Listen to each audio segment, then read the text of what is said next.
Hello everyone, welcome back to Knock Knock Yaar Education. Myself Alka Singh Chauhan. So I hope all of you are doing good. तो आज के इस lecture में हम IIT jam mathematics 2017 के question paper में से linear algebra के जितने भी क्वेश्चंस आए हैं उन सबको डिस्कस करेंगे and I try to cover all the questions. तो स्टार्ट करते हैं विद दिस वीडियो. और आज का क्वेश्चन नंबर 1 जो हमें डिस्कस करना है वो ये रहा. Let m is equals to 1 by 2, 1 by 4, 0, 1 and x be a column vector 3, 4. Then you need to find out limit n tending to infinity पे m raised to the power n into x. ठीक है. तो और ये question जो है वो section A में पूछा गया है. ठीक है. This question is being asked in section A 2 marks में, यानी एमसीक्यू टाइप क्वेश्चन है. तो स्टार्ट करते हैं विद इट्स डिस्कशन. सबसे पहले हमें m raised to the power n निकालना है. तो हमें देखना पड़ेगा कि m की पावर n क्या बन रहा है. तो उसके लिए हमने क्या किया, सबसे पहले हमारे पास जो मैट्रिक्स लिखी थी हमने वो लिखी, दैट इज 1 by 2, 1 by 4, 0, 1. ठीक है. अब हम क्या करेंगे, हमें m की पावर n का पता करना है तो हम m स्क्वायर निकाल लेंगे. m स्क्वायर निकालते हैं ताकि एक आइडिया लग जाए. This is 1 by 2, 1 by 4, 0, 1. यहाँ पे अगेन 1 by 2, 1 by 4, 0, 1. तो अगर आप मल्टीप्लाई करोगे तो आप देखोगे ये क्या बन रहा है. This is your 1 by 4. यहाँ पे क्या मिलेगा, 1 by 8 प्लस 1 by 4, ये बनेगा हमारे पास 3 by 8. यहाँ पे एंट्री आप चेक करो, 0 और 1 आ रही है मल्टीप्लाई करने पे. ठीक, ये बन गया एम स्क्वायर.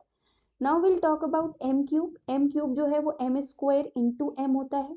तो एम स्क्वायर वाली मैट्रिक्स रख दो आप अपने पास यहाँ पे और फिर एम को रख दो यहाँ पे. This is 1 by 2, 1 by 4, 0 and 1. ये क्या बनेगा, सबसे पहले आपको यहाँ पे क्या मिल रहा है, 1 by 8 मिल रहा है. ठीक, फिर आपने जब यहाँ पे मल्टीप्लाई करोगे तो what you will get, 1 by 16 plus 3 by 8. तो अब अगर आप इसको देखोगे तो ये आपके पास क्या बन रहा है, 7 by 16 बन रहा है कुछ, because once you will take LCM it will be 6 plus 1, तो 7 by 16. और यहाँ पे आपको 0 and 1 ही मिल रहा है. एक और मैट्रिक्स निकाल लो m raised to the power 4. और बेटर क्लैरिटी के लिए m क्यूब इंटू एम लिखेंगे. तो सबसे पहले m क्यूब वाली मैट्रिक्स लिख लो आप यहाँ पे और उसके बाद m से क्या कर दो, आप इसको मल्टीप्लाई. तो दिस इज 1 by 2, 1 by 4, 0, 1. अब इसको मल्टीप्लाई करते हैं और देखते हैं क्या आ रहा है. सो सबसे पहले अपने को 1 by 16 मिल जाएगा यहाँ पे. फिर आप देखोगे तो this is first row second column में 1 by 32 प्लस 7 by 16 मिलेगा आपको. तो यहाँ पे आप देखो 14 plus 1 यानी 15 by 32 मिल जाएगा और ये 0, 1 ही रहेगा.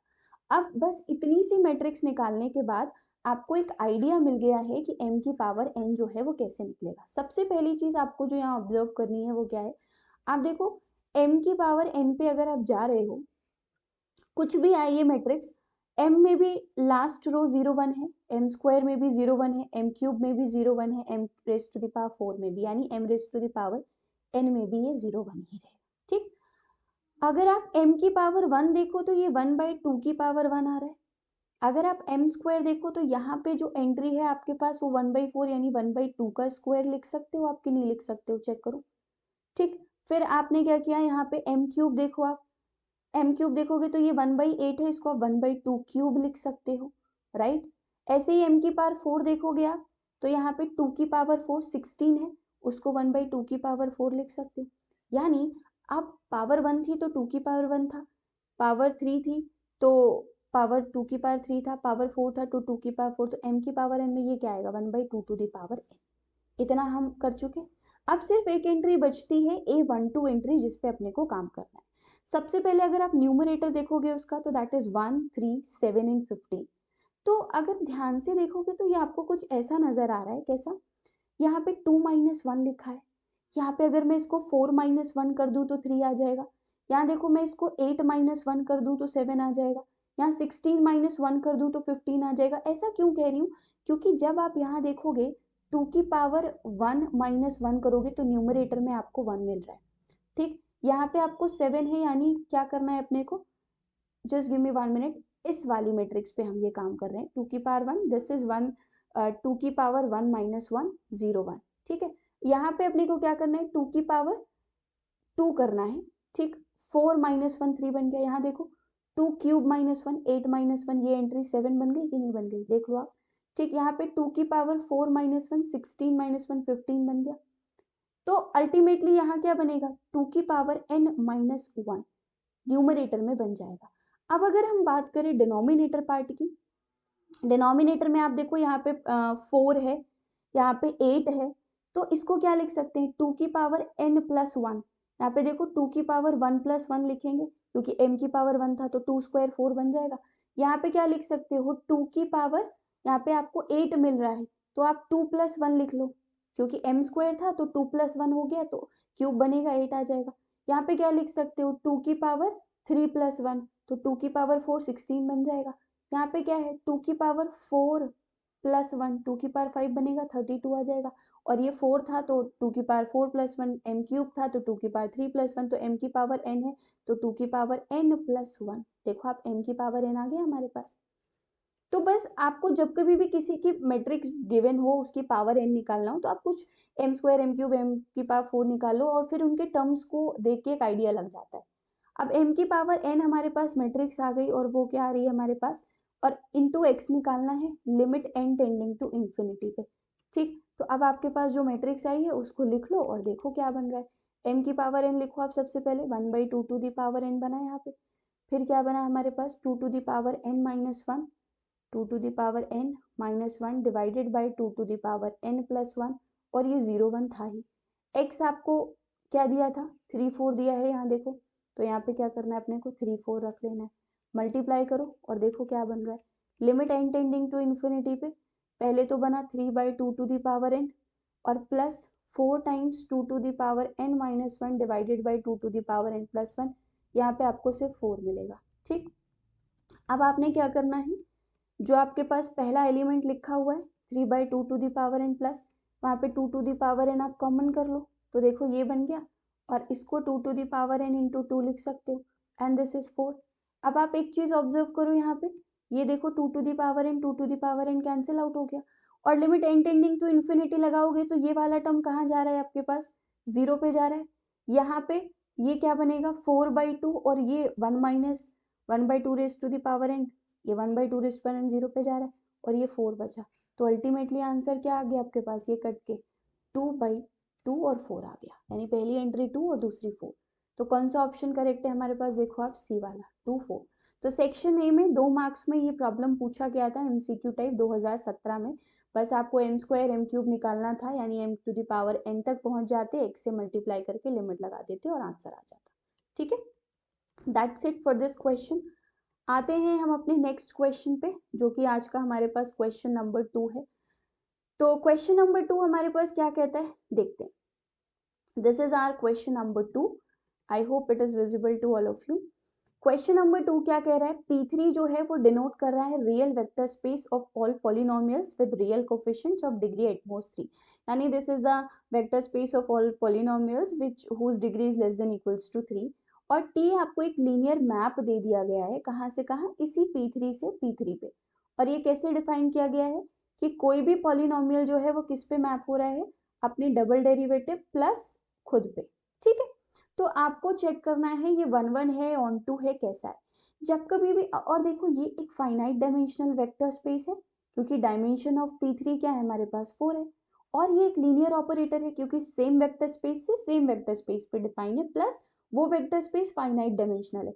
मतलब अपने को यहाँ पे कौन हेल्प करने वाला है, रैंक नलिटी थ्योरम, क्योंकि रैंक नलिटी थ्योरम से हम 1 1 ऑन 2 नेचर का पता लगा लेंगे। कैसे, क्योंकि मुझे पता है कि a linear operator T is 1 1 if and only if null space of the linear transformation is singleton zero vector, या nullity of T is 0। और T is on 2 कब, जब हमारे पास जो रैंक है T की वो किसके बराबर आ जाए, dimension of codomain of vector space की। अगर मैंने V2V लिखा है तो सपोज यहाँ पे V लिख लो, W होता तो यहाँ W लिख देते। तो और हम देखो आसान क्या पड़ता है, नल स्पेस निकालना, तो हम इस लीनियर ऑपरेटर का नल स्पेस निकालेंगे। देखेंगे टी पी ऑफ एक्स क्या बोला है अपने को, P double dash X plus P of x. ठीक है, हमने इसका नल स्पेस निकाला। नल स्पेस क्या कहते हैं, और टी कहाँ से कहाँ है अपने पास, P3 से P3 पे। तो नल स्पेस की डेफिनेशन क्या है, all those P of X from P3 such that T P of X is being mapped to zero polynomial या जीरो वेक्टर। तो T P of X is equal to 0 करके आपको इस P of X को find out करके यहाँ रखना है, और वहां से अपने को देख लेना है नल स्पेस क्या आ रहा है। ठीक है, अब इसकी डेफिनेशन देखो, ये क्या है, T P of X P double dash X plus P of X is equal to 0 है। अब शायद आपने ओडी में पढ़ा होगा तो आप इसको बहुत इजीली सॉल्व कर सकते हो। आप क्या करो, पी ऑफ एक्स को लेट कर लो वाई, लेट किया आपने तो ये क्या बन गया, Y double dash plus Y. अब आपको पता होगा ये है एक linear differential equation with constant coefficient, तो उसको आप ऐसे लिख सकते हो। इसको सॉल्व करने के लिए आपने सीखा होगा कि ऑक्सिलरी इक्वेशन बनाते हैं हम लोग, M square plus 1 equal to 0। M की क्या वैल्यू आ गई, प्लस माइनस आई, तो हम वहाँ पे सोल्यूशन कैसे लिखते थे, और Y of X P of X से वो क्या आया, c1 cos x plus c2 sin x। अब हमने सॉल्व किया T P of X is equal to 0 रख के, और हमें जो पी ऑफ एक्स मिला वो ये मिला। But now we need to think about this P of X. क्या ये पी ऑफ एक्स बिलोंग कर रहा है P3x में?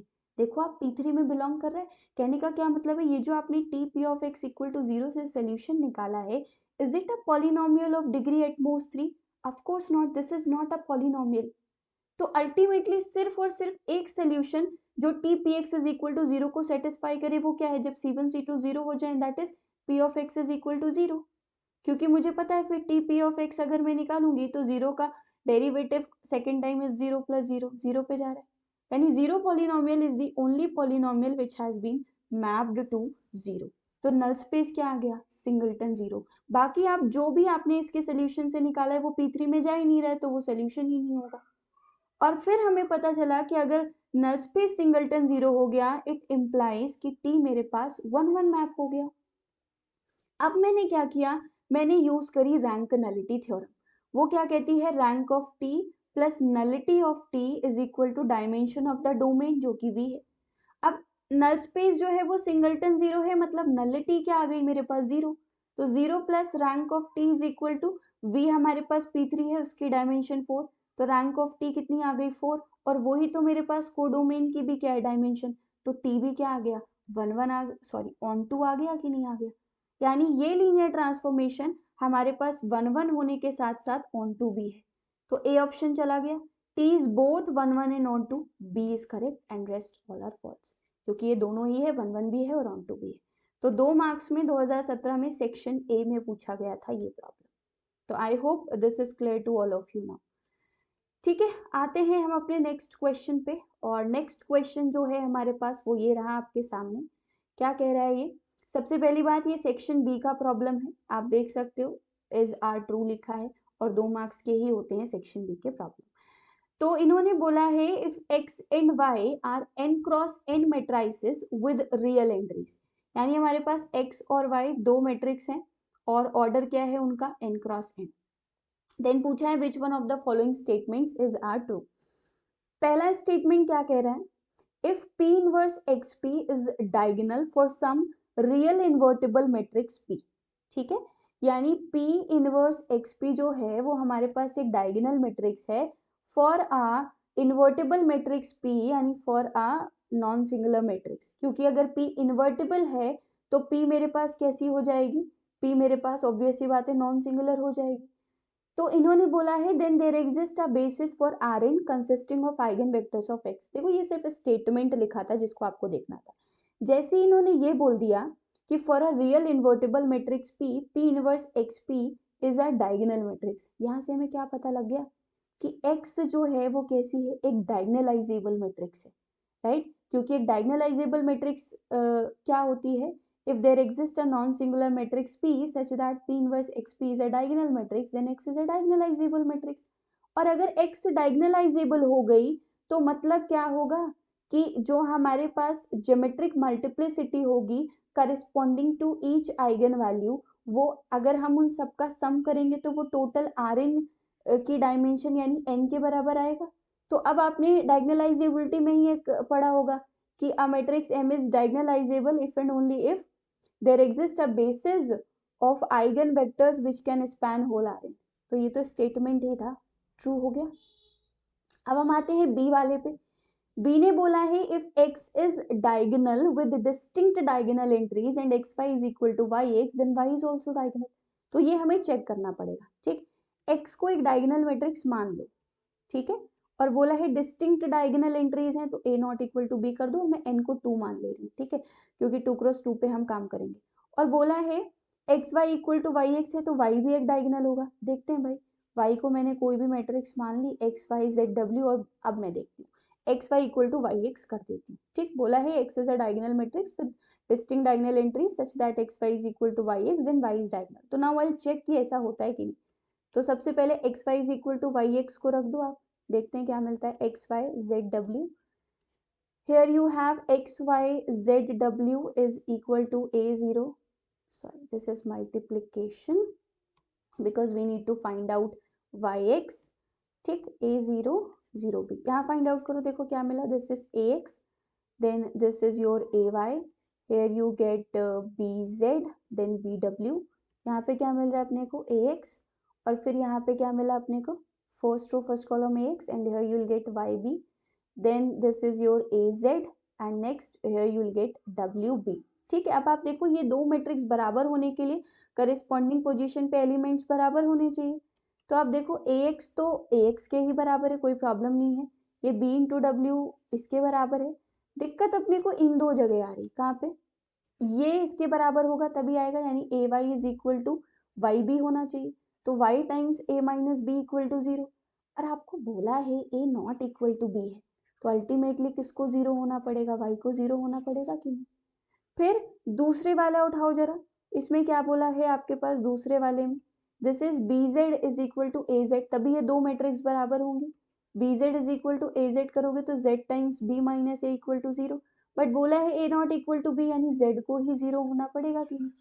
तो जो आपने वाई मैट्रिक्स देखी थी वहां क्या मिला, वाई जीरो हो गया, जेड जीरो हो गया, ये बचा, तो वाई डायगोनल आ गई कि नहीं आ गई। तो स्टेटमेंट मतलब सही लिखा है कि अगर x डायगोनल है विद डिस्टिंक्ट डायगोनल एंट्रीज और एक्स वाई वाई एक्स के बराबर है तो अपने पास y को डायगोनल होना ही पड़ेगा। ठीक है, अब हम आते हैं सी वाले पे। सी ने क्या बोला है, सी कह रहा है कि अगर हमारे पास एक्स स्क्वायर एक डायगोनल मैट्रिक्स है then x has to be a diagonal matrix. एक काउंटर एग्जांपल लेते हैं, जरा देखो 1 0 and this is we are considering 1 minus 1, ऐसा कुछ लेके देखते हैं काम बनता है कि नहीं। हम एक्स स्क्वायर निकालते हैं, ठीक है। सबसे पहले will erase all this and then देखते हैं कि क्या बन रहा है हमारे पास। ठीक, एक्स स्क्वायर निकालेंगे तो क्या बनेगा, यहाँ पे देखो this is 1 0 1 minus 1 and then you got 1 0 1 minus 1। ठीक है, यहाँ पे जब आप मल्टीप्लाई करोगे तो here you will get 1, then here you will get 0, और यहाँ पे क्या मिला 1 इंटू माइनस 1 0, और यहाँ पे क्या मिल गया 1 मिल गया। देखो आप, एक्स स्क्वायर एक डायगोनल मैट्रिक्स है but x is not a diagonal matrix, तो स्टेटमेंट सी गलत हो गया कि नहीं, कि if x square is diagonal then x is diagonal, no x need not to be a diagonal. तो ये चला गया। अब हम आते हैं डी स्टेटमेंट पे, इसने क्या बोला है, if x is diagonal and X Y is equal to Y X for all y। ठीक है, क्या कह रहा है ये कि if x is a diagonal matrix where क्या हो रहा है हमारे पास, X Y is equal to Y X हो रहा है, तो क्या होता है देखते हैं। X Y is equal to Y X, X जो है वो हमारे पास एक डायगोनल मैट्रिक्स है, फॉर ऑल वाई ऐसा हो रहा है, then X is equals to क्या लिखा है, lambda I for some lambda belonging to R. मतलब ये क्या कह रहे हैं कि X is a scalar matrix. आप देखो आई आइडेंटिटी है, उसमें लैम्डा से मल्टीप्लाई करोगे, लैम्डा आई मतलब पूरा डायगोनल लैम्डा आ जाएगा, तो वो एक स्केलर मैट्रिक्स है। तो ये अगर जिसने भी मैट्रिक्स थ्योरी पढ़ी होगी उन्होंने वहाँ पे एक स्टेटमेंट पढ़ा होगा जिसमें वहाँ पे हमने प्रूव भी किया है। जिन बच्चों ने मेरे से पढ़ा मैंने उनको बताया है कि अगर आपके पास x कोई एक n क्रॉस n मैट्रिक्स है एंड इफ क्या होता है आपके पास X Y is equal to Y X हो रहा हो for all y matrix of order n cross n, then हमारे पास x is a scalar matrix. यानी एक स्केलर मैट्रिक्स ऐसी मैट्रिक्स होती है जो अपने ऑर्डर के हर एक मैट्रिक्स के साथ कम्यूट करती है, हर एक मैट्रिक्स के साथ, तो वो एक स्केलर मैट्रिक्स ही हो सकती है। तो ये भी एक स्टेटमेंट ही था केवल, that is why this was also correct. तो इस क्वेश्चन सेक्शन बी में जो पूछा गया था उसके 3 ऑप्शन करेक्ट थे, ए बी एंड डी, और सी को हम with the help of counter 2x2 का मैट्रिक्स लेके सॉल्व कर सकते थे। ठीक है, तो ये था सेक्शन बी का एक प्रॉब्लम। आते हैं नेक्स्ट क्वेश्चन पे, एंड अगर किसी को कोई भी प्रॉब्लम होती है किसी भी क्वेश्चन में देन आप कमेंट करके पूछ सकते हो, I will definitely reply to that. ठीक है, आते हैं नेक्स्ट प्रॉब्लम पे। ये प्रॉब्लम जो है ये भी हमारे पास पूछा गया है, कहाँ पे, सेक्शन बी में ही पूछा गया है, देख सकते हो आप, इज आर ट्रू बोला है, तो 2 मार्क्स का होगा। देखते हैं क्या है। यहाँ पे बोला है M be an N cross N matrix with real entry such that M cube is equals to I and आपको बोला है M B is not equal to V for any non zero vector V. ठीक है, for any non zero vector V. तो कौन से statement जो हैं वो ट्रू हैं। अब देखो सबसे पहली बात मुझे जो इस लाइन से समझ आ रहा है क्या, अगर M D equal to lambda V हो जाता, ठीक है, M D equals to V मतलब हो जाता for a non zero vector V, तो इसको मैं क्या लिख सकती हूँ, यानी कि एक नॉन जीरो वेक्टर वी के लिए ये सेटिस्फाई हो रहा है, मतलब 1 is an eigen value. But इन्होंने बोला है M B not equal to V हो रहा है, यानी 1 can never be an eigen value of this matrix M. एक चीज क्लियर हो गई कि 1 इस मैट्रिक्स की आइगन वैल्यू नहीं हो सकती है, क्योंकि किसी भी नॉन जीरो वेक्टर के लिए ये नहीं होगा।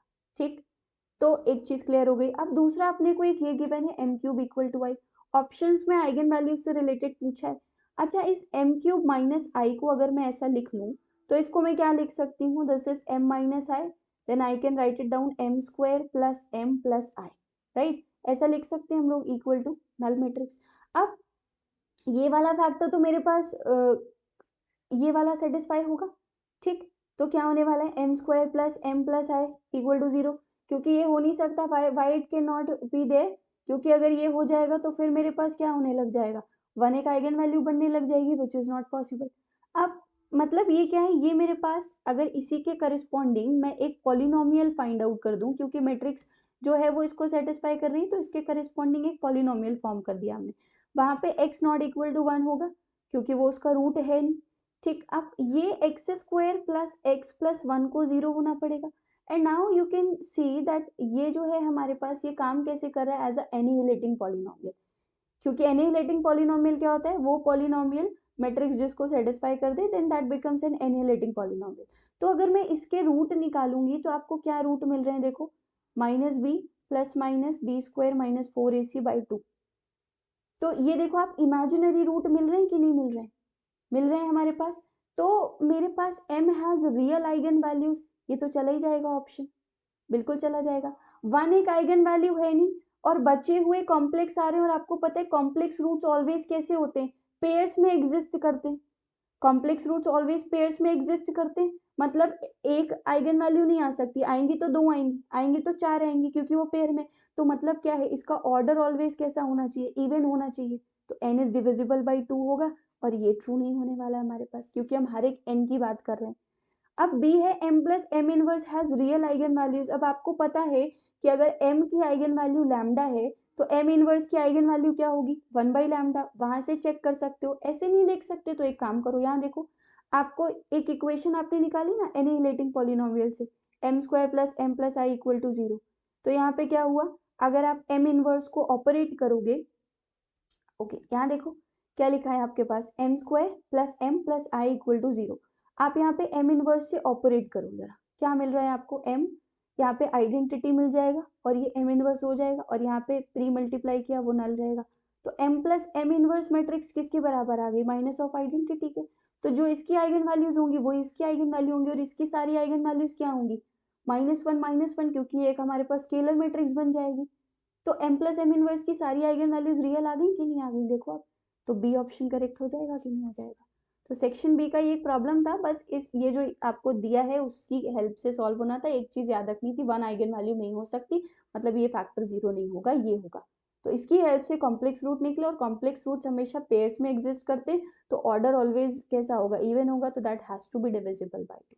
ठीक, तो ये था हमारे पास सेक्शन बी का एक प्रॉब्लम। आते हैं नेक्स्ट क्वेश्चन पे और देखते हैं हमारे पास कि नेक्स्ट प्रॉब्लम जो है वो क्या कह रहा है। यहाँ पे आपको 2 वेक्टर्स दिए हैं, और वो वेक्टर क्या क्या है, v1 इक्वल टू 1 1 0, v2 दिया है 0 1 1। आपको बोला है m एक ऐसी मैट्रिक्स है whose columns are v1 v2 2v1 minus v2 v1 plus 2v2 in that order only। तो number of Li solutions of the homogeneous system mx equal to 0। तो सबसे पहले हम मैट्रिक्स फॉर्म कर लेते हैं। आपको बोला है मैट्रिक्स के कॉलम ये है v1 v2, then this is 2v1 minus v2, और चौथा कॉलम क्या है हमारे पास, v1 plus 2v2, v1 v2 given है। अब आप देखो v1 को रख लो यहाँ पे, दिस इज 1 1 0, v2 रखोगे this is 0 1 1, 2v1 minus v2 करोगे तो 2, and this is 1, and then this is -1। ठीक, देन v1 प्लस 2v2 करोगे तो 1, then you got 3 and this is 2। ठीक, अब इसी मैट्रिक्स की हेल्प से आपने mx इक्वल टू 0 करके एक होमोजीनियस सिस्टम बना दिया। ठीक, तो mx इक्वल टू 0 करोगे तो x वेक्टर आपके पास, क्योंकि ये मैट्रिक्स कितने की है, 3x4 की है, तो ये 4x1 का एक वेक्टर होगा। देखो आप x1 x2 x3 x4 4 variable होंगे, सिस्टम बनाओगे आप, 4 अननोन्स होंगे। तो किसी भी होमोजीनियस सिस्टम के नंबर ऑफ एलआई सॉल्यूशंस किसके बराबर होते हैं, n माइनस आर के, जहाँ पे n क्या होता है आपके पास, नंबर ऑफ अननोन्स होते हैं उस सिस्टम में, और r क्या होता है, rank of the coefficient matrix, जैसे यहाँ पे m है। तो अब ये 4x1 का वेक्टर है, सिस्टम में 4 अननोन्स है, तो ये मुझे पता है कि जो नंबर ऑफ एलआई सॉल्यूशंस होंगे वो 4 minus rank of m matrix के बराबर होंगे। मुझे बस इस मैट्रिक्स की रैंक निकालनी है।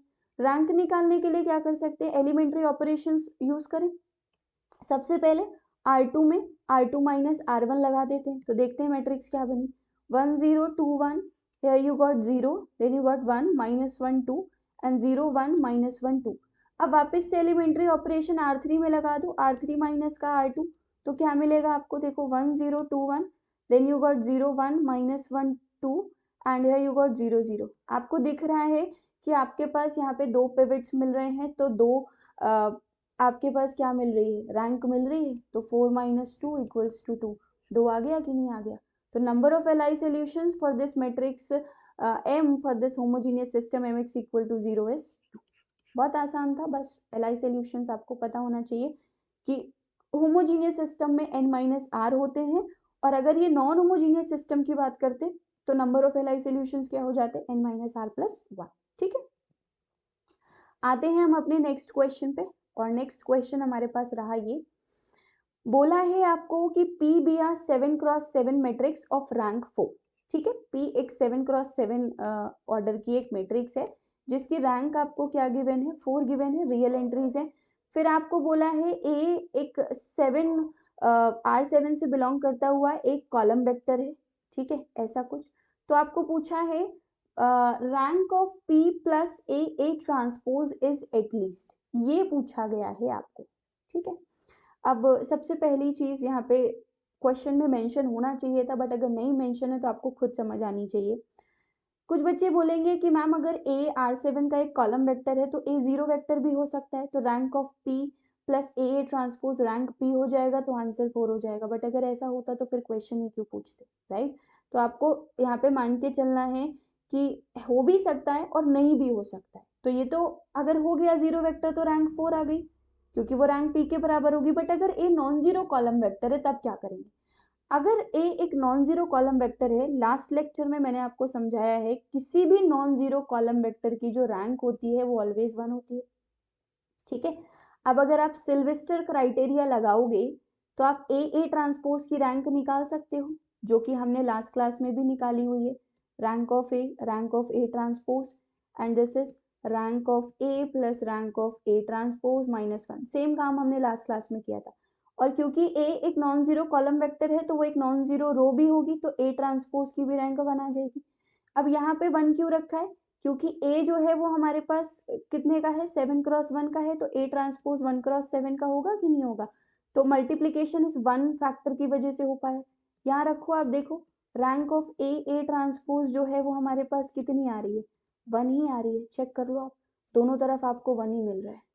ठीक, तो क्या पता चला अपने को कि rank of A transpose is nothing but 1। अब आप बोलोगे मैम आपने इससे क्यों निकाला, इसी की हेल्प से हमारे पास निकलेगा rank of A transpose at least कितनी रैंक आ रही है। ठीक, कैसे, देखो आपको rank of P plus A transpose जो है वहां पे आपने ये फॉर्मूला पढ़ा होगा, that is equals less than equal to rank of P plus rank of A transpose, and this is modulus of rank of A minus rank of P minus rank of A transpose. You might have studied about this formula. अब rank of P आपको बोला है 4, rank of A transpose आप निकाल चुके हो 1, रख दो यहाँ पे 4 minus 1, rank of P plus A transpose is less than equal to 4 plus 1। कितना आ रहा है, देखो आप, P plus A transpose matrix की जो रैंक है वो 3 to 5 के बीच में आ रही है। और आपको क्वेश्चन में क्या पूछा है, आपको पूछा है एटलीस्ट रैंक कितनी होगी, तो एटलीस्ट आपको कितनी रैंक दिख रही है, 3 दिख रही है कि नहीं दिख रही है, एटलीस्ट मतलब कम से कम कितनी रैंक हो सकती है, तो 3 हो सकती है, तो इसका जो आंसर है वो कितना आएगा 3। लेकिन आपको सिर्फ इस वाले पार्ट की जरूरत थी, दूसरे पार्ट की जरूरत नहीं थी आपको। लेकिन अगर सपोज इस क्वेश्चन में ये पूछ लेते कि मैक्सिमम रैंक कितनी हो सकती है ना, A P plus A transpose की, तो तब आंसर क्या हो जाएगा 5 हो जाएगा। तो इसलिए मैंने दोनों चीजों को एक साथ बता दिया। तो एक तो आपको यहाँ पे सिल्वेस्टर क्राइटेरिया यूज करना था और आप ए ट्रांसपोज मैट्रिक्स की रैंक निकाल लेते, और फिर आपको ये फॉर्मूला यूज करके पूरा P प्लस ए ट्रांसपोज की रैंक निकाल लेते। अब आप देखो, जिन्होंने ए को जीरो वेक्टर कंसीडर किया था उनके हिसाब से रैंक ऑफ दिस मैट्रिक 4 आया था, लेकिन वो हमारे पास मिनिमम रैंक नहीं थी क्योंकि उससे छोटी भी रैंक हो सकती थी। तो दोनों केसेस को अज्यूम करके तब आपको देखना था कि एटलीस्ट रैंक कितनी आएगी। ठीक है, तो ये था एनईटी टाइप में 1 मार्क में पूछा गया एक क्वेश्चन। आते हैं नेक्स्ट क्वेश्चन पे, वो रहा ये, एंड ये भी एनईटी टाइप का है बट ये 2 मार्क्स में पूछा गया। ठीक है, ये क्वेश्चन क्या कहता है देखते हैं। This question is saying alpha, beta, gamma, delta be the eigenvalues of the matrix, and matrix आपको ये given है और आपको पूछा है alpha square plus beta square plus gamma square plus delta square. देखो मैट्रिक्स देखते ही कुछ पता कर पाओ या ना कर पाओ, एक काम जरूर पता कर सकते हो। क्या? एक पूरी रो इसकी जीरो दे रखी है, तो मतलब determinant of this matrix, suppose this is M, ये क्या आने वाला है अपने पास? जीरो आने वाला है। तो मतलब एक आइगन वैल्यू तो फिक्स हो गई इसकी जीरो, एटलीस्ट एक आइगन वैल्यू तो जीरो होगी, मैंने मान लिया कि वो अल्फा है, अल्फा जीरो हो गई। अब बाकी बची हुई अपने को 3 निकालनी है। तो कुछ लोग यहाँ पे determinant of A minus lambda equal to zero use करेंगे, कुछ कुछ और यूज करेंगे, लेकिन हम यूज करेंगे स्पेशल फॉर्म। आपको याद हो, अगर हमने क्लासेस में पढ़ा हुआ है कंपेनियन मैट्रिक्स के बारे में, ठीक, क्योंकि ये 4x4 की मैट्रिक्स आपको क्वेश्चन में दी है, तो मैं भी 4x4 के बारे में ही बात करूंगी। ठीक है, ये मैट्रिक्स कैसी होती है? This is how it is defined, 1 0 0 minus a1, 0 1 0 minus a2, then 0 0 1 minus a3। ये है 4x4 की मैट्रिक्स। ठीक, स्पेशल फॉर्म है। इसका हम direct characteristic polynomial characteristic equation बना सकते हैं। कैसे? x to the power 4 plus a3 x cube plus a2 x square plus a1x plus a0 equal to 0। ये रहा कैरेक्टरिस्टिक पॉलिनोमियल, इक्वल टू 0 कर दो तो कैरेक्टरिस्टिक इक्वेशन। यहाँ से अब आपको a0 a1 a2 a3 compare करना है। ध्यान से देखो, आपको क्वेश्चन में जो मैट्रिक्स दी है, मैं यहीं पे लिख दे रही हूँ इसको, दैट इज 1 0 0 माइनस 2। ठीक है, this is 1 0 0 minus 2, next you have 0 1 0 1 0 1 0 1, और फिर है आपके पास क्या 0 0 1 2 0 0 1 2। ध्यान से देखो, आपको ये कंपेनियन मैट्रिक्स नजर आ रही है कि नहीं आ रही? बिल्कुल कंपेनियन मैट्रिक्स ही है ये। ठीक, अब आपको यहाँ पे देखना, देखो पहली रो जो है ये सेकेंड रो में 1 से शुरू हुआ है और ऐसे ये डायगोनल के नीचे वाला जो डायगोनल है वो 1 1 आ रहा है। ठीक, तो कंपेनियन नजर आ गई। अब कुछ नहीं करना अपने को, ये देखो ये माइनस a0 के बराबर है, ये माइनस a1 है, ये माइनस a2 है, ये माइनस a3 है, मतलब जो जनरल फॉर्म है उससे कंपेयर करेंगे। तो a0 कितना आ गया? 0 आ गया। ठीक, a1 देखो आपके पास कितना आ रहा है? 2 आ रहा है। a2 कितना आ गया? -1, और a3 कितना आ गया? -2। अब रख दो सब कुछ उठा के फॉर्मूले में। ठीक, क्या आ रहा है हमारे पास? देखो x to the power 4 plus a3 x cube मतलब 2x cube minus 2, a2 x square मतलब 2x स्क्वायर। ठीक, सॉरी a2 इज -1। ठीक है, हमारे पास a3 -2 था, a2 -1 है, तो ये बन गया a1 अपने पास, ये रहा, a0 0 है, कोई मतलब नहीं। अब x कॉमन कर लो, देखो x cube minus 2x square minus x plus 2 equal to 0। देखो जो आपने डिटर्मिनेंट से पता करी थी वो यहाँ से भी एक आइगन वैल्यू 0 आ रही है, और अगर आप इसको सॉल्व कर लोगे तो आपको बची हुई 3 आइगन वैल्यूज भी आ जाएंगी। यहाँ पे क्या करना है, देखो आप x स्क्वायर कॉमन करो इसमें, तो this is x minus 2, -1 common करो, x माइनस 2 इक्वल टू 0, तो x square -1 x minus 2 equal to 0। यहाँ से आपको क्या मिल रहा है? x is equal to 1, x is equal to -1 and x is equal to 2। देखो अल्फा आ गया 0, आप किसी को भी मान लो, अल्फा बीटा गामा -1। ठीक है, सपोज गामा हमारे पास क्या आ गया? -1 एंड डेल्टा क्या आ गया? 2। आपको क्वेश्चन में क्या पूछा गया है? You have been asked in the question alpha square plus beta square plus gamma square plus delta square, that is what 0 + 1 + 1 + 4 कितना आ गया आंसर 6 आ गया. तो 6 was the answer for this question.